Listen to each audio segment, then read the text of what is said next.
আজ আমার presentation day. চলুন দেখে আসি একজন শিক্ষার্থীর প্রেজেন্টেশন ডে কেমন হয়। Let's go. আজ আমার প্রেজেন্টেশন আছে, তাই খুব সকাল সকাল আমার পছন্দের সাদা শার্টটা পরে বের হয়ে পড়লাম।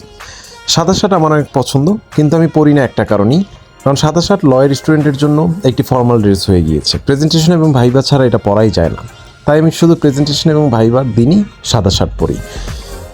তো দেখতে দেখতে চলে আসলাম ইউনিভার্সিটি, এবং সর্বপ্রথম এখন চলে যাব আমি ইউনিভার্সিটির লাইব্রেরিতে, এবং প্রেজেন্টেশনের প্রস্তুতি নিতে হবে, তাই খুব সিরিয়াসভাবে পড়াশোনা শুরু করে দিলাম। আমার সাথে আমার বন্ধুরাও প্রেজেন্টেশনের প্রস্তুতি নিচ্ছিল।